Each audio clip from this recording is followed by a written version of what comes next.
बिस्मिल्लाहिर्रहमानिर्रहीम। अस्सलाम वालेकुम नाज़रीन। इस वक्त तमाम देखने वालों को, पूरी कौम को 92 न्यूज़ और प्रोग्राम मुकाबिल की इस पूरी टीम की तरफ से 76वां यौम आज़ादी बहुत मुबारक हो।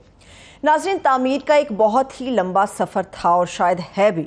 ये सियासी भी रहा, मुआशी भी रहा, आइनी भी रहा। इस पाकिस्तान की इस पाक सरजमीन ने हुक्मरानी की बहुत सारी शक्लें हैं जिन्हें देखा। बेशबहा नाजुक अदवार से हमारी सरजमीन गुजरी, हमारा वतन गुजरा। सवाल ये कि हालात का जो सियासी बदलाव बार बार आता है वो कितना साजगार साबित हुआ या हो सकता है या होता रहा, इसके ऊपर हम बात करने जा रहे हैं। और इसके साथ साथ जो एक और सियासी बदलाव पाकिस्तान के अंदर आया है वो अनवारुल हक काकड़ साहब हैं, जो पाकिस्तान के 8वें निगरान वज़ीर आज़म मुंतखब हो चुके हैं। निगरान गवर्नमेंट तो बन गई, काबीना भी तश्कील होने के करीब है, मगर क्यों ये खदशा है कि इलेक्शन नहीं होंगे या इलेक्शन तवालत का इख्तियार कर जाएगा, या निगरान हुकूमत जो चंद महीने के लिए आती है शायद इसका दौरानिया भी बहुत ज़्यादा बढ़ जाएगा। आज यौम आज़ादी पर इन तमाम मौज़ूआत के ऊपर हम तफसील के साथ बात करने जा रहे हैं। जैसा मैंने आमिर साहब का, सबसे पहले तो आपको भी यौम आज़ादी बहुत मुबारक हो आमिर साहब।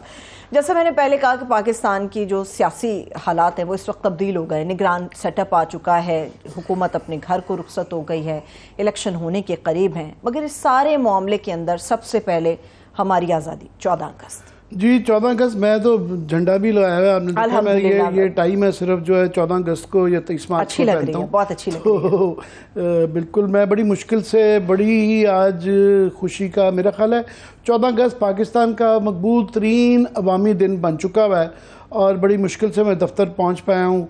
बच्चे, फैमिलीज, नौजवान सारे ही रास्ते जश्न मना रहे होते हैं, हर जगह से रास्ते बंद होते हैं। खुशी का दिन है, मगर इस साल ये कुछ मिले जुले जज्बात भी हैं। खुशियाँ तो हैं ही हैं और हम अच्छी मुस्बत उससे भी शुरू करना चाहते हैं। 14 अगस्त को अच्छी बातें ही करनी चाहिए, मगर ये गौर फ़िक्र का दिन भी होता है, रिफ़्लेक्शन का दिन भी होता है और होना भी चाहिए कि सोचना चाहिए कि क्या खोया, क्या पाया, क्या पाकिस्तान के मकासद थे और हमने कितने पूरे किए।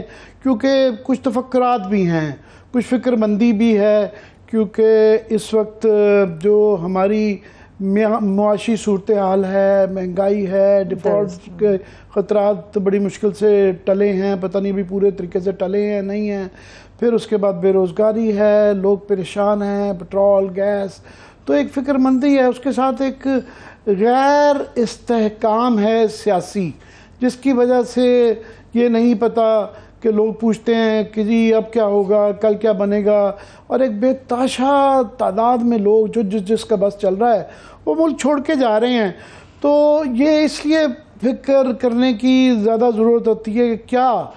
और बदकिस्मती ये है कि खुशियाँ तो बिल्कुल मनानी चाहिए, मगर हमारी पूरी नस्ल है जो कि समझती है कि मोटरसाइकिल पे पू करने से जो है ना वो यही पाकिस्तान का मकसद था। और बड़े कम जो लोग रह गए हैं जो कि बता सकें कि क्या मकासद थे, और वो जो पाकिस्तान की एक जज्बा था, जो एक स्पिरिट थी, जो हम अपने बुज़ुर्गों से सुनते रहे।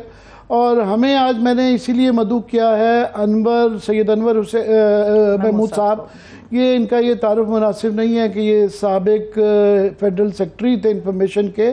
मैंने इनका तारुफ जो लिखा हुआ है सीनियर पाकिस्तानी, क्योंकि इनसे हम सुनते रहते हैं। इन्होंने ये, मैं इनसे आज बात कर रहा था अनवर साहब से। अस्सलाम वालेकुम सर, आवाज़ आ रही है आपको? जी वालेकुम सलाम, बिल्कुल आ रही है। मैं अनवर साहब से आज बात कर रहा था कि बड़े कम लोग रह गए हैं कि जिन्होंने होशमंदी में पाकिस्तान देखा और अभी भी इतने होशमंद हैं कि वो मेमोरी उनकी ठीक है, वो बता सकें। तो 76 साल पाकिस्तान को बने हुए हो गए और हम हिसाब लगा रहे थे कि जो 16 साल का भी था आज वो 92 साल के हैं। और पाकिस्तान में बड़े अब दिन ब दिन 92 साल वाले और इससे ज़्यादा उम्र वाले कम होते जा रहे हैं। शायद सैकड़ों में या हज़ारों में होंगे, अल्लाह इससे भी बड़ा नंबर हो, मगर वो दिन ब दिन वो कम होते जा रहे हैं। और शायद चंद बरसों में बहुत कम, और शायद 10 साल में कोई ना ही मिले जिसने कि पाकिस्तान का होशमंदी से होश हो कि यार मैं जवान था, मुझे पूरा याद है। तो मैंने तो शुरू अर्ली मेरी मेमोरीज जो हैं वो 70s की हैं, फिर 80s में ज़ाहिर है हमने सियासत सहाफ़त की। अनवर साहब जो हैं ये, क्योंकि इनको मेरा ख्याल आई एम श्योर ये 50s लेट 50s भी याद होंगी, 60s भी याद, और जो मुझे अनवर साहब याद पड़ता है, आप गालबन जब सकूत ढाका हुआ तो आपने इंफॉर्मेशन सर्विस ज्वाइन की थी और आप शायद ढाका में थे। तो मैं ये तमीद इसलिए बांध रहा हूँ कि मैं आपसे चाह रहा हूँ कि वो आप हमें बयान कर सकें कि वो जो जज्बा था पाकिस्तान का, स्पिरिट ऑफ पाकिस्तान, जो हम अपने बुज़ुर्गों से सुनते आए और किताबों में आज के बच्चे पढ़ते हैं, उसको ज़रा आप बयान कर सकें। देखिए, मैं उस वक्त जो जज्बा था जब पाकिस्तान बना, वो तो मैं नहीं बता सकता, क्योंकि उस वक्त मेरी उम्र और पाकिस्तान की उम्र तकरीबन बराबर है। लेकिन जो उसके चंद साल बाद, मसलन मुझे बहुत एक फेंट मेमोरी है कि लियाकत अली ख़ान की जब शहादत हुई तो एक कोहराम सा मचा हुआ था हर जगह, हर घर पे, और लोग बड़े उदास थे, रो रहे थे। वो मुझे एक हल्की सी मुझे याददाश्त उसकी है। दिस वाज जब वो असैसिनेट हुए, शहादत उनकी हुई। उसके बाद से जैसे जैसे मैं स्कूल में गया, फिर कॉलेज में गया, कैडेट कॉलेज में गया, तो जो आप 71 की बात कर रहे हैं, तो 71 नवंबर 71 में मैं आया what was then West Pakistan. East Pakistan छोड़ करके मैं वेस्ट पाकिस्तान, ईस्ट पाकिस्तान से मैं वेस्ट पाकिस्तान आया CSS करके एकेडमी ज्वाइन करने के लिए, और एकेडमी ज्वाइन की और 3 हफ्ते के बाद ईस्ट पाकिस्तान बांग्लादेश बन गया। तो बस वो आज का दिन तो 12 खुशी का दिन है, पर मैं कह रहा था कि ये गौर व फिक्र का भी दिन है कि हमारे से, क्योंकि आज खुशियां तो हैं पर काफ़ी चीज़ें, तफक्कुर भी है, फिक्रमंदी भी कुछ है, कुछ परेशानियां भी हैं। कम से कम जो पहले गलतियां हुई हैं उन पर रिफ्लेक्ट करने का भी मेरा ख्याल ये दिन होता है और होना चाहिए कि दोबारा वो गलतियां ना रिपीट हों। तो इसलिए मैंने ख़ात में कहा कि बिल्कुल आप सही कहते हैं, आज का दिन उस लिहाज से नहीं, मगर ताकि हम वो गलतियां ना दोहरा सकें। तो इसलिए आप के मैं चाह रहा था कि आज की सूरत हाल में क्या है, what is it that we should do, क्या करना चाहिए? देखिए, मैं समझता हूँ कि मेरे सारी ज़िंदगी का तजुर्बा ये है कि जो मुल्क के साथ एक आम आदमी जो है ना, उसके अंदर 2 चीज़ें होनी चाहिए, उसको महसूस हो। एक तो एहसास है वाबस्तगी मुल्क के साथ, बिलोंगिंग टू द कंट्री, और दूसरा इंसाफ का एहसास कि हाँ, मुझे इस मुल्क में ये मुल्क मेरा है और मुझे यहाँ इंसाफ मिलेगा। ये 2 चीज़ें जो हैं, यानी कि इक्वलिटी ऑफ अपॉर्चुनिटी और फेयरनेस, जस्टिस, ये 2 चीज़ें यकीनी गारंटी करने की ज़रूरत है स्टेट को, रियासत पाकिस्तान को, ताकि ये जो मौजूदा हमारे ये जो यंगर जनरेशन है और आगे की भी जो यंगर जनरेशन है, वो इस मुल्क के साथ जुड़े रहें, मजबूती के साथ, मोहब्बत के साथ, प्यार के साथ। लेकिन उसके लिए सबको ज़ाहिर है मिल के करना होगा। और आज का दिन जो है वो फिर वही एक तरह से तजदीद का दिन भी होता है कि भाई हम दोबारा अहद करेंगे, हम अपने मुल्क के साथ ये करेंगे, सबको मिल कर के करना चाहिए, बड़े छोटे। नहीं, बड़ी अच्छी बात की आपने कि सबसे ज़्यादा जो रियासत और उसके शहरियों का जो रिश्तेदारी है वो वाबस्तगी की होनी चाहिए, प्यार की होनी चाहिए, और उसके लिए सबको अपना रोल अदा करना पड़ेगा। बिल्कुल।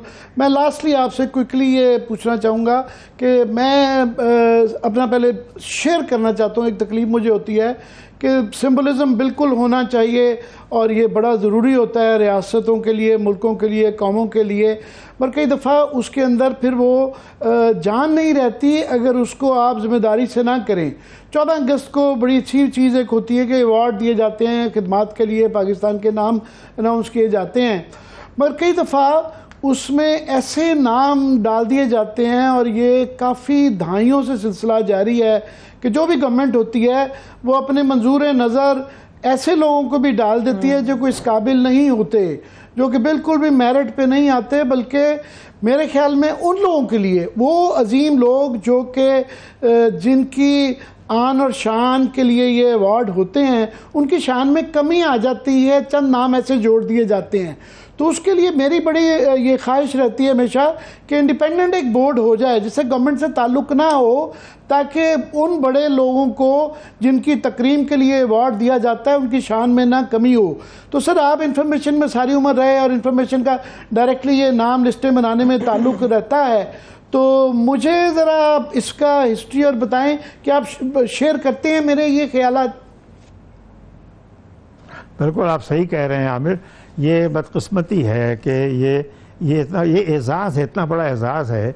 आज मुझे खुशी इस बात की हुई कि इफ्तिखार आरिफ को निशान इम्तियाज़ दिया गया, वो डिज़र्व करते थे। इस वक्त मौजूदा जो हमारे शोरा कराम हैं उर्दू के, उसमें मैं समझता हूँ कि सबसे बड़ा नाम इस वक्त मौजूद वो इफ्तिखार आरिफ का है, तो वो बिल्कुल एक मेरिट पर गया।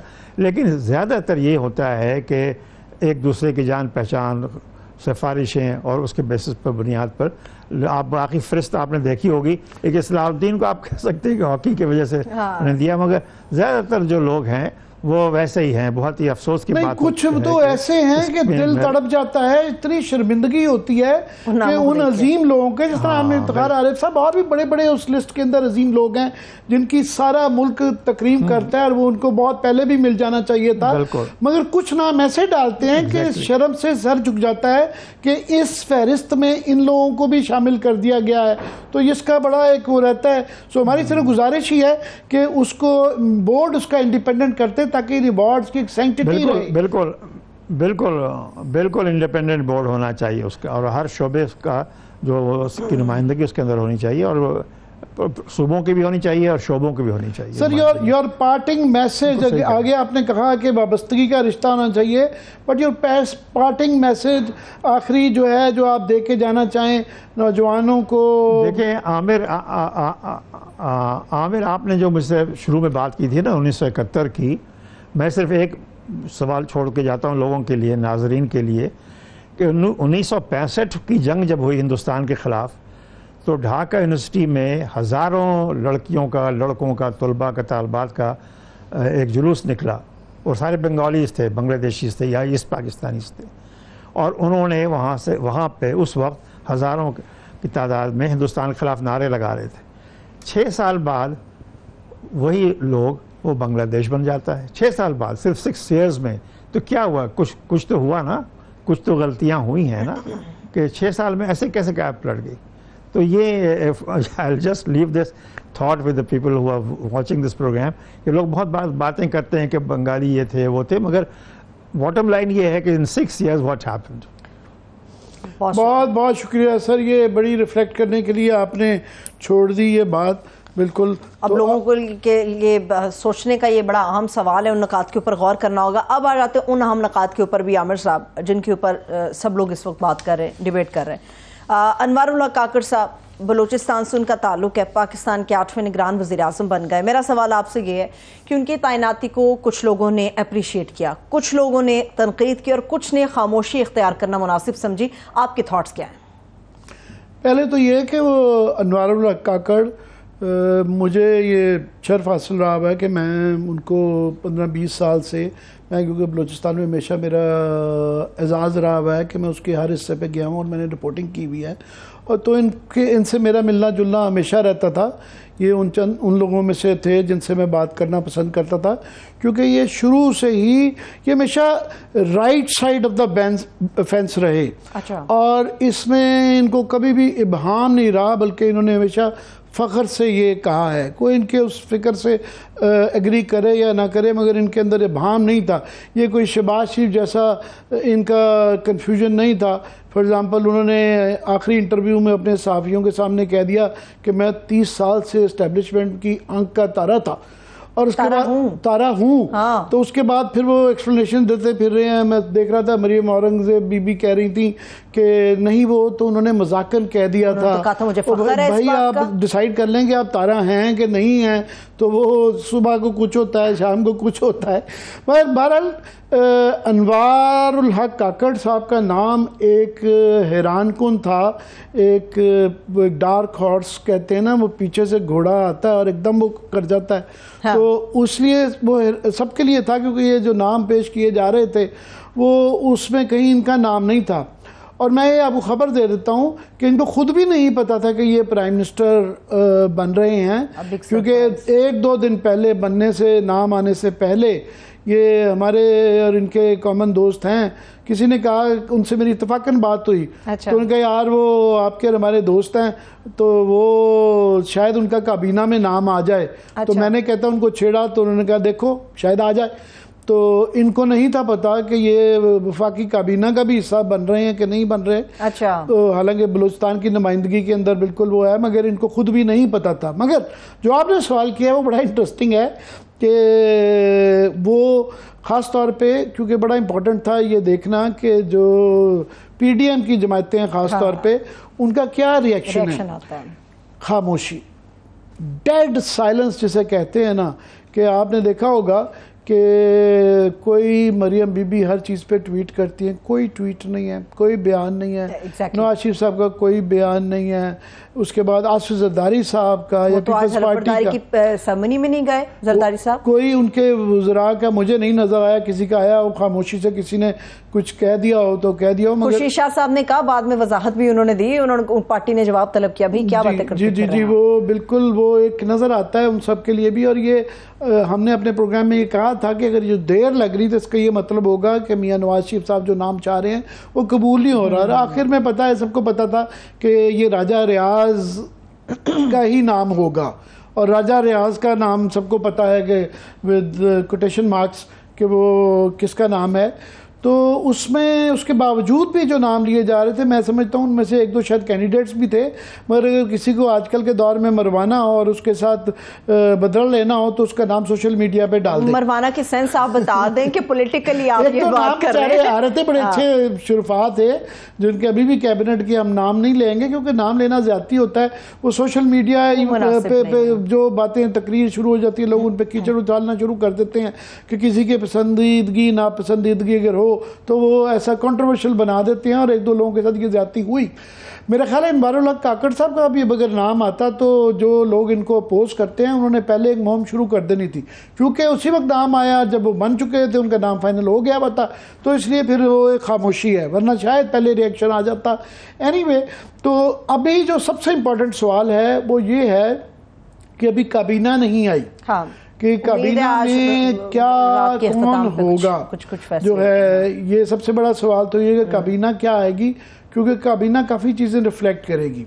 एक तो जो चंद नाम ले रहे थे हम उनको नहीं दोहराएंगे, क्योंकि जब तक ये चीज़ों की नोटिफिकेशन नहीं हो इस तरह के नाम लेना अच्छी बात नहीं है, मुनासिब भी नहीं है और अनप्रोफेशनल भी है। मैं समझता हूँ कि आप क्योंकि हमें पता नहीं है, हम यहाँ सोचते को लास्ट मिनट तक ये चीज़ें सोची जा रही होती हैं, प्लसेस माइनसेस प्रोज कॉन्स देखे जा रहे होते हैं, और वो लास्ट मिनट तक लॉबिंग भी जारी होती है। तो किसी वक्त भी कुछ भी फैसला हो जाए, किसको क्या मिले, पोर्टफोलियो क्या होगा, कौन सा आएगा कौन सा नहीं जाएगा, इसलिए नामों में नहीं जा रहे।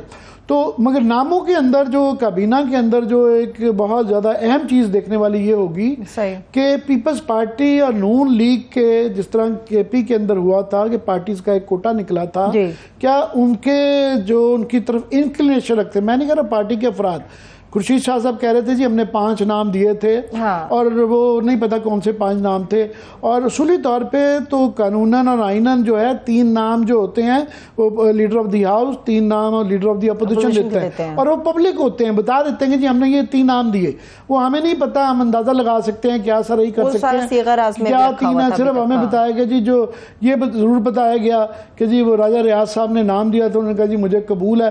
पर वो 2 दिन जो लग गए उसके अंदर ये था कि शायद मियां नवाज शरीफ साहब से ये अखज़ किया जा रहा है कि उनको इतराज़ था, वो अपनी मर्जी का नाम चाहते थे, और ये सबको पहले ही अंदाज़ा था कि शहबाज शरीफ साहब को जो भी नाम राजा रियाज साहब देंगे तो वो पूछेंगे कि पहला नंबर कौन सा है, पहले नंबर पे कौन सा है। हाँ। उनके जी ये पहले नंबर पे, और वो उसको हाँ कर देंगे। तो वो जो उन्होंने किया, अगर थोड़ी सी किसी ने सैम्पलेंस कोई एक्टिंग करने की कोशिश की कि उनको कम से कम खुश नहीं है तो परेशान भी नहीं है, वो शहबाज शरीफ साहब थे। उन्होंने एक अपनी एक्टिंग की, आपको पता है उनके वो बादशाह है, वो ये उनको काम आता है किस मौके पे क्या एक्सप्रेशंस रखने हैं, तो ये इस बात का तो उनको दाद देनी पड़ती है हमेशा। बाकी काफ़ी सारे लोग हैं जो कि टॉप टियर है पीपल्स पार्टी की और नून लीग की जो लीडरशिप है, उनसे एक्टिंग नहीं हो पा रही। मतलब वो ऐसे मौक़ों पे आप जब ये चाह रहे हैं, जाहिर है वो खामोशी इख्तियार करना मुनासिब, जाहिर है इससे पहले ये तासर दिया जा रहा था कि हम सेम पेज पे हैं, इलेक्शन के लिए जो डिले भी करवाएगी उस पर भी सेम पेज पे थे, फिर ये सोचा जा रहा था कि शायद ये सेम पेज आगे भी रहेगा। ब्रेक ले लेते हैं। सो अभी पता नहीं है, मगर नाम ना आने का अगर ये मतलब होगा कि दराड़े हैं, वो नहीं चाह रहे, मैं बताऊंगा कि नाम ना आने का क्या मतलब है। ब्रेक ले, ठीक है, ब्रेक ले लेते हैं। जिस सेम पेज की आमिर साहब बात कर रहे हैं, जिस तरफ इशारा कर रहे हैं, वो सेम पेज हमें फिलहाल कहीं भी नजर नहीं आ रहा है। एक छोटी सी ब्रेक लेते हैं, ब्रेक से वापस आएंगे, कैबिनेट की जो तश्कील है उसके हवाले से भी बात होगी, मगर इसके साथ साथ पूरा एक शोर और जोर ये है कि निगरान वज़ीर आज़म बलूचिस्तान से तो आ गया, वहां पे वज़ीर आला का मामला भी अटका हुआ है, सिंध के अंदर भी वज़ीर आला का मामला अटका हुआ है, तो गेम प्लान क्या है ये आपके साथ शेयर करेंगे, हमारे साथ रहिए।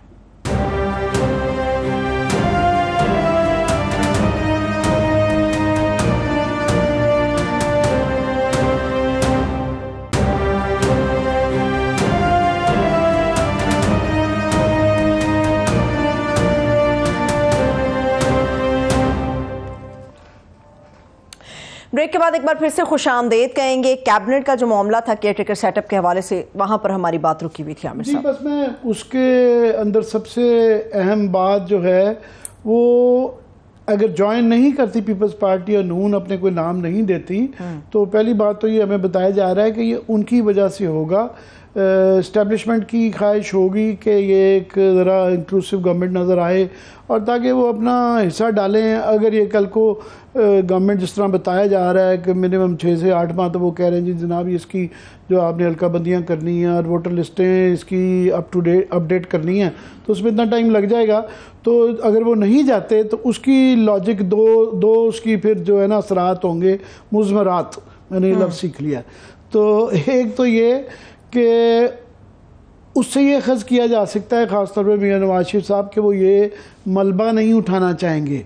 ज़ाहिर है एक तो ये है कि मुल्क के शॉर्ट टर्म में जो माशी हालात हैं ये कोई भी नहीं ठीक कर सकता, ये सालों का काम है। ये 2 दिन में, 4 महीने में, 5 महीने में अगर कोई समझ रहा है ये ठीक हो जाएंगे। हाँ, कुछ थोड़े से बेहतर की जा सकती है, कोई बड़े बड़े जिसके लिए कानूनन इस पीडीएम की हुकूमत ने इख्तियारात बढ़ा दिए हैं केयर टेकर गवर्नमेंट के, तो थोड़ा सा, मगर वही महंगाई का, बेरोज़गारी के ये लॉन्ग टर्म मसाइल हैं, ये नहीं। तो वो ये सोचा जा रहा है कि जिस तरह पहले पीटीए की गवर्नमेंट बड़ी अनपॉपुलर हो गई थी, उसके बाद इनकी गवर्नमेंट हो गई, तो वो सोचते हैं कि शायद अगर इनकी भी हो और इलेक्शन लेट अगर हों तो बजाय इसके कि ये जिम्मेदारी लें और इनको इल्ज़ाम ठहराया जा सके। बहरहाल वो इसका जो आने वाले का करदा या ना करदा जो गुनाह होंगे एलिजिडली, उसका वो हिस्सा नहीं बनना चाह रहे हैं, तो वो डिस्टेंस पे रखना है। दूसरा, वो अपने गुस्से का भी इजहार करना चाह रहे हैं,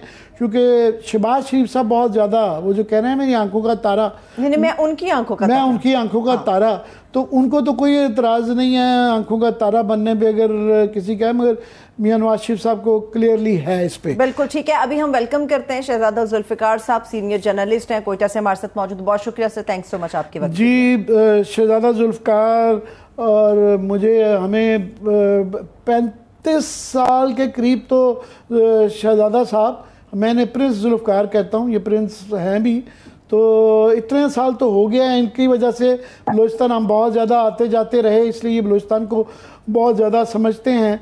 तो भाई हमारे यहाँ तो जो निगरान वज़ीर आज़म यहाँ पे आए हैं, उसके बाद नून लीग और पीपल्स पार्टी में एक चुप सी लग गई है। कोई ऐसी शादियाने क्या बजने, कोई छोटी सी मुबारकबाद भी नहीं होती। तो बलूचिस्तान में क्या ये खामोशी है या वो जो होता है लल बिफोर द स्टॉर्म है, वहाँ कैसे रिसीव किया गया इसको? थैंक यू जी आमिर वसीम साहब। देखें, आप भी बलूचिस्तान को अच्छे, जितना मैं जानता हूँ शायद आप भी इतना जानते हैं, आपका इतना एक्सटेंसिव विजिट अक्रॉस आपका बलूचिस्तान आप कवर करते रहे। देखिए बिल्कुल पीपल्स पार्टी को अगर आप देख लें कि शायद मेरे नुक्ते नजर से पीपल्स पार्टी को ये दूसरा थोड़ा सा एक लगा उनको कि उससे पहले वो सोच रहे थे कि बलूचिस्तान में फौरी तौर पर जो है एक पूरा लॉट चला गया इलेक्टेबल्स का, पीपल्स पार्टी ज्वाइन कर दिया, दूसरा लॉट तैयार था और लोग यही समझ रहे थे कि आने वाला वक्त है सेंटर में भी पीपल्स पार्टी का है, बलूचिस्तान में भी पीपल्स पार्टी का हो गया। लोग दौड़ रहे थे, भाग रहे थे उन पीपल्स पार्टी के सूबाई क़यादत के घरों पर, एक मजमा सा लगा हुआ था जो, और एकदम से उनका ये था कि भाई अब भाई बहुत बड़ी लॉट आई, लेकिन ऐसा नहीं हुआ। उस वक्त फिर पंजाब में भी मुझे कहने की जरूरत थी कि सिर्फ मैं मेंशन करता हूँ कि पंजाब में भी जरदारी साहब गए और कोशिश की कि वहां जाके थोड़ा सा ऑर्गेनाइज करे, और जब आईपीपी बन गई तो उनको नजर आ गया कि मेरे लिए कोई गुंजाइश यहाँ पर नहीं है। ये दूसरा बड़ा झटका उनको लगा कि कोई उनको शायद ऑन बोर्ड भी नहीं लिया गया, उसको बताया भी नहीं।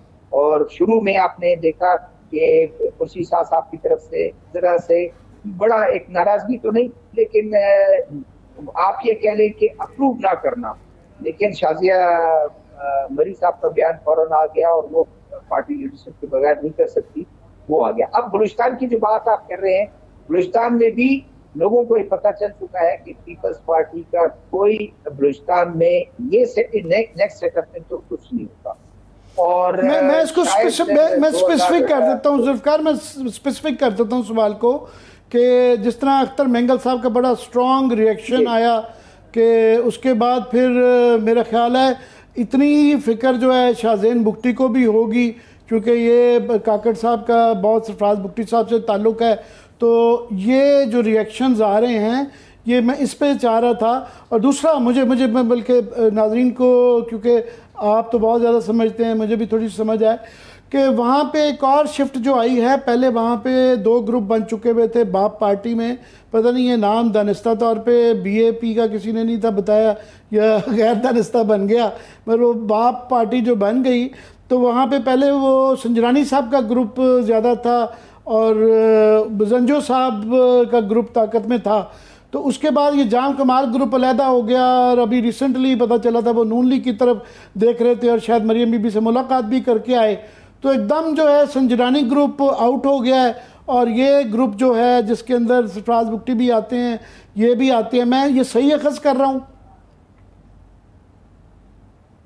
देखिए, मैं आपके पहले पार्ट का जवाब दे दूं कि अख्तर मेंगल साहब ने नाराजगी का इजहार किया और कहा कि उन्होंने यही कहा कि एस्टेब्लिशमेंट ने हमारे जो मतलब बरहमी का इजहार किया नून लीग के साथ कि जब हमने अपने इलेक्टेड लोग जो हैं, हम अपने पॉलिटिकल फैसले अगर हम दूसरों के हाथ में दे देंगे तो फिर हमारे लिए दरवाजे बंद हो जाएंगे। उन्होंने इस तरह कहा, अदरवाइज कोई ऐसे जाती तौर पर शायद उसका कोई इतना वो नहीं होगा। मैं सॉरी बात काट रहा हूँ, मगर बात ये है कि अख्तर मेंगल साहब के इस बयान से 1.5 साल जो है ना 16 महीने वो इसका गवर्नमेंट का हिस्सा रहे और जितना मर्जी कहें कि इस लेजिस्लेशन में मेरा हिस्सा नहीं था, उन्होंने कोई ज़्यादा शोर भी नहीं मचाया था। सिर्फ एक बयान देने से वो तो नहीं धुलता, और उनकी लोकल भी शफीक मेंगल वर्सेस जो है वो एक फैक्टर भी तो है ना। नहीं, बिल्कुल। अब मैं उस तरफ आ रहा था। देखिए, जाती तौर पर कोई दूरी उनकी कोई नजदीकी नहीं थी उनके अनवार काकड़ साहब से, लेकिन ये बात आपकी सही है। अख्तर मेंगल को इस वक्त जो यही कह रहे हैं कि अगर आप एस्टेब्लिशमेंट के किसी फैसले को इतना क्रिटिसाइज कर रहे हैं, तो पिछले जो नवाब सनाउल्लाह ज़हरी की जो हुकूमत तब्दील की गई तो वो भी एस्टेब्लिशमेंट के था, और अगर चेयरमैन सेनेट को हटाने के लिए मूव किया गया तो वो भी तो उन्हीं का वो मूव था, उसमें आप शामिल हो गए, अपना हिस्सा डाल दिया। कुद्दूस किसिंजे को लाने में वो भी एस्टेब्लिशमेंट का एक मूव था, उसमें आपका हिस्सा। बिल्कुल आप ठीक कहते हैं, लेकिन जो दूसरी बात है कि नेशनल पार्टी डॉक्टर मालिक ने वेलकम किया उसको, दूसरी पॉलिटिकल पार्टीज ने जो है अगर वेलकम नहीं किया वो खामोश रहे हैं, इसलिए कि उनको कोई ऐसा नजर नहीं आता कि उसमें कोई मुश्किल है। दूसरी बात जो आप कह रहे हैं कि बिल्कुल आप ठीक कहते हैं, ये आप बिल्कुल ठीक आपने अखज़ किया। इस वक्त जो एक अब दबे हुए थे अनवर काकड़ साहब या जाम कमाल साहब, उनका ग्रुप, क्योंकि पिछले दो साल तकरीबन या 2 साल तकरीबन हुकूमत हुई की इन्होंने कुद्दूस दिसिंजो साहब ने। कुद्दूस दिसिंजो की असल हुकूमत तो थी उनकी चेयरमैन सेनेट साहब की। चेयरमैन सेनेट साहब को दो तरीके से मेरे नुक्ते नजर से डिफीट हुआ है। एक तो उन्होंने लास्ट तक वो खुद भी ट्राई करते रहे, और बल्कि जेयूआई के साथ उन्होंने रास्ता भी निकालने की कोशिश की कि आपको केयर टेकर चीफ मिनिस्टर दिलाना मेरा काम है, कुद्दूस बिजलियों को कहूंगा वो मान जाएंगे, अपोजिशन लीडर आपका है, हो जाएगा, आप मेरा काम जो है करवा दें, मैं उनको एक ये। दूसरा ये है कि उनके मुखालिफ ग्रुप आ गया। अब ज्यादा उनके लिए डिप्रेशन यही है कि ये किस तरह उसको टैकल कर सकेंगे, किस तरह उसको फेस कर सकेंगे। जाहिर है एक वक्त की बात है जब ये जुल्फिकार, मेरा क्विक क्वेश्चन है आपसे, क्योंकि लोगों की तमाम नज़र जो है ना वो यहाँ निगरान वजीर आज़म और निगरान जो है काबीना के ऊपर लगी हुई है, मगर वहाँ पे कराची में तो क्लियर है कि वहाँ पे शायद राजा रियाज टाइप ही नाम कोई आएगा, मगर बलूचिस्तान में बड़ी एक नई सिचुएशन है, ज़रा नाज़रीन को ये समझा दें। मैं जो ये सोच रहा था कि वहाँ पे जो जेयूआई अपोजिशन में है और अभी भी कुद्दूस बिजंजो साहब जो हैं वो चीफ मिनिस्टर हैं, तो उन दोनों के अगर वो आपस में, क्योंकि वो अब आउट हैं, अगर वो आपस में मुफाहमत कर लेते हैं और एक नाम पे एग्री कर जाते हैं, तो वहाँ पे जो जिस तरह सिंध में और इस्लामाबाद में एक बाहर से नाम आ गया, तो वहाँ ये रास्ता रोक सकते हैं।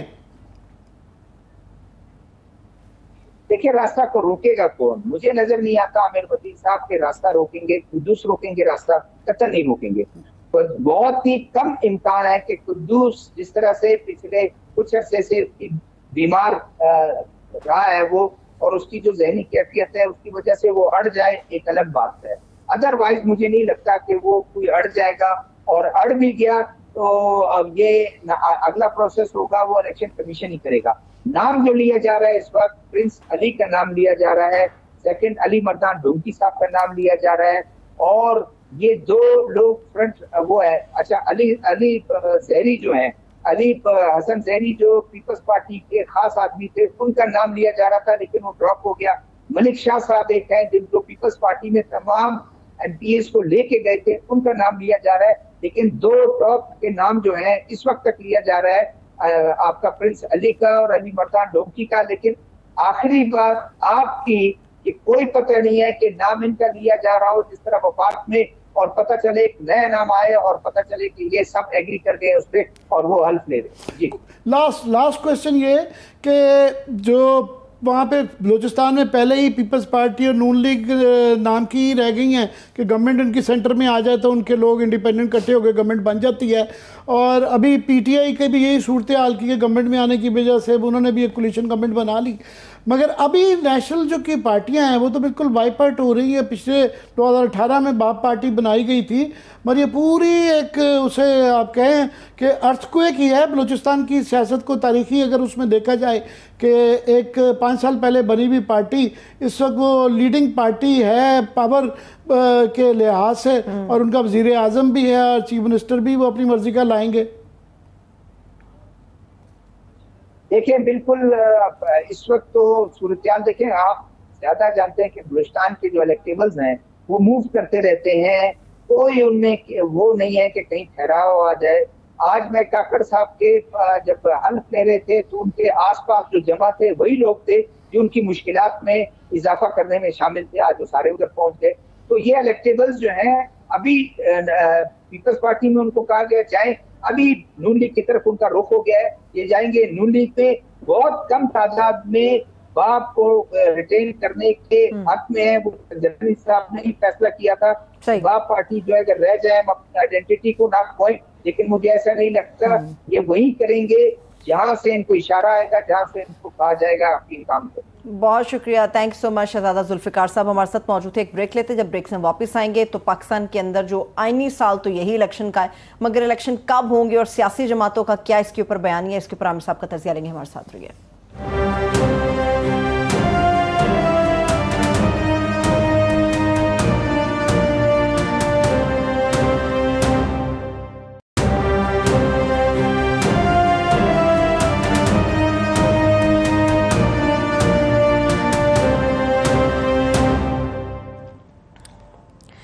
ब्रेक ब्रेक के बाद एक बार फिर से प्रोग्राम में हम आपको खुशामदीद कहेंगे। आमिर साहब, आप शहजादा जुल्फिकार साहब से बलूचिस्तान के निगरान वज़ीर आला, इनका मामला भी तो अब दरमियान में अटका हुआ है। कुछ सारों का मसला जो ना सब निगरान वज़ीर आज़म की तरफ ही है, फेडरेशन इस्लामाबाद की तरफ, पर सूबों में भी तो गवर्नमेंटें चेंज हो रही हैं, वो भी बड़ी इंपॉर्टेंट हैं। सिंध के अंदर जो है वहाँ जो है राजा रियाज नहीं है, वो इनसे पीपल्स पार्टी से आप समझें कि मिसहैंडल हो गया। ये शायद उसको पता नहीं कोई स्ट्रेटजी लड़ा के प्रिवेंट कर सकते हो, मगर वहाँ पे नाम अल्हम्दुलिल्लाह राजा रियाज टाइप ही आएगा। अच्छा। और उनके पास चॉइस नहीं, इसलिए पीपल्स पार्टी सबसे ज़्यादा परेशान है। मुझे एक दो लोग उनके मिले हैं, ना वो बयान दे रहे हैं, ना वो कायरा साहब बड़े हौसलामंद है, वो आके वो बैठे हुए थे, मगर वो उनके भी चेहरे उड़े हुए हैं, रंगत उड़ी भी है, क्योंकि वो यहाँ से तो है वो आउट हैं। जनरली उनको ये फीलिंग होती है कि हमने वो जो समझा जा रहा था कि एक पेज में ये सारी लेजिस्लेशन की क्या ये सारी कानून साजी की जो है कालक भी उनके इससे आ गई, और उसमें उन्होंने जमहूरी हकूक, इंसानी हकूक, जमहूरियत, ये पीपल्स पार्टी के ख़ास जो है ना ये वाले, और ये उनका एक खासा रावा था, और उसको तमाम ब्रेक करके जरदारी साहब ने ये पावर पॉलिटिक्स किया। पावर पॉलिटिक्स में आखिर में पावर नहीं नज़र आ रही उनको कि हम इस क्वेश्चन का हिस्सा हैं। उनको ये लग रहा है कि वी आर आउट का, हम इससे बाहर हो गए हैं। वो जो एक जरदारी सब पे भारी है ना, वो आजकल अपने लिए भारी हुए हैं, परेशान है पीपल्स पार्टी वाले। एक ये भी है, वो कायरा साहब हौसला करके वो जो आ जाते हैं, मैं उनको, आपने भी सुन रही होंगी मालिक साहब के प्रोग्राम में, तो वो कह रहे थे जी हमारी रेड लाइन है इलेक्शन आगे जाना। अब ये है कि पहले तो वक्त पे ना हुए तो ये हमारी रेड लाइन होगी। पहले तो कि वक्त नहीं डिफाइन हो रहा कि वक्त है क्या।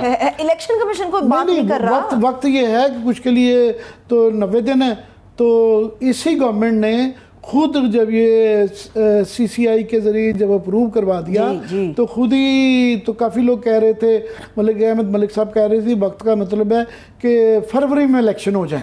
कोई 90 दिन का कोई फरवरी की बात कर रहा है, कोई जून की बात कर रहा है, कोई बिल्कुल ही नहीं कर रहा। सो एक तो वक्त का तयन नहीं हो रहा, इनके आपस में भी एग्रीमेंट नहीं है, वक्त से क्या मुराद है। दूसरा ये के अलावा सारे इलेक्शन की बात कर रहे हैं कि किस मुंह से ये क्रिटिसाइज करेंगे अगर 90 दिन से या वक्त पे इलेक्शन नहीं होगा। जब आप पार्टनर्स इन क्राइम रहे और जब 90 दिन के आईनी शिक को पामाल किया, और क्या क्या नहीं जजों को इन्होंने कहा, क्या क्या कुछ नहीं कहा, कौन सी दलीलें नहीं पेश की। लागे कायरा साहब ने, मैं उनकी बड़ी एहतराम करता हूँ, उन्होंने शुरू में आगे कहा नहीं 90 दिन के अंदर इलेक्शन। फिर कायरा साहब को भी ऑर्डर आया, उन्होंने भी यू टर्न मार लिया, अगर मगर इफ्स बट्स वो सारे आगे, सब में ही आगे, तमाम इनकी लीडरशिप ने यू टर्न मारा। अब वो कहते हैं कि ये हमारी रेड लाइन है। आज मैं खुद सुन रहा था उनके ये अल्फाज थे कि ये हमारी जो है ना अगर ना हुई तो रेड लाइन है। और सेनेट का इलेक्शन क्योंकि मार्च में होना है, सो भी इम्पॉर्टेंट है कि एक रेड लाइन है कि 90 दिन की आईनी शिक है, एक ये है कि आपने कानून दे दिया है कि इलेक्शन कमीशन डिसाइड करेगा शेड्यूल, और वो कच्चे के अंदर डाकू अगर वहाँ पे काबू में ना आए वो भी बहाना हो सकता है। CCI की मीटिंग को तो छोड़ें, सेंसस को या हल्का बंदियों को छोड़ें, यही काफ़ी है कि जनाब आज मौसम ठीक नहीं है इसी बात पे, तो कैसे किस मुंह से रोकेंगे। तो ये फिर उस वक्त फिर आपको एक आखिरी मिनट है, फिर मेरे क्लोजिंग की तरफ जाना है। नवाज शरीफ साहब की वापसी को आप देख रहे हैं, मजबूरी में होगी या किसी और वजह से? तो कभी क्रेडिट दे दिया करें। मैंने उस दिन आपको पिछले हफ्ते कहा था कि ये जो वापसी का रोज महीना कहते हैं ये नहीं आ रहे, अपने गवर्नमेंट में नहीं आए तो अब कहाँ से आएंगे। सो आज खबरें आ गई हैं, 2-3 जगह छपी हुई थी कि नवाज साहब वापस नहीं आ रहे। उनका ख्याल था कि दुबई से कोई कह रहा था बस पहुंचने वाले हैं, 3 घंटे की 4 घंटे की फ्लाइट है, लंदन में तो ये लोग जा रहे हैं, लंदन जा रहे हैं। और वो अब वो खुद कहना शुरू हो गए अभी तो नहीं आ रहे, कोई जो है कोई अगली डेट देते हैं कि जब ये चले जाएंगे चीफ जस्टिस तो फिर आएंगे, कोई वो कह रहा है, मगर मेरा ख्याल है वो नहीं आ रहे, माजी करीब में बिल्कुल नहीं आ रहे। हाँ, मुस्तकबिल करीब में भी नहीं देख रहे। मुस्तकबिल का तो पाकिस्तान का बताना जो है ना अगले दिन का बताना मुश्किल है। उनको खुद नहीं पता, प्राइम मिनिस्टर जो लगे हैं उनको नहीं पता था वो प्राइम मिनिस्टर लग रहे हैं, किसी को नहीं पता था। तो इस पाकिस्तान के अंदर जो है ना एक लॉटरी होती है, जिसकी लॉटरी निकल आए वो रात को सोता शरीफ आदमी है और नॉर्मल आदमी होता है, अगले दिन पता चलता है वो बहुत बड़ा आदमी। वैसे आमिर साहब रात को सब नॉर्मल तरीके से सोते हैं, जब सुबह उठते तो हालात बिल्कुल मुख्तलिफ होते हैं, बदलिया होता है पाकिस्तान का सियासी मंजर। 14 अगस्त मुबारक हो तमाम तो पूरी कौम को 14 अगस्त मुबारक को। बहुत शुक्रिया, थैंक्स सो मच। देखने वालों को शुक्रिया, मुझे इजाजत दीजिए, अपना ख्याल रखिए, खुदा हाफिज।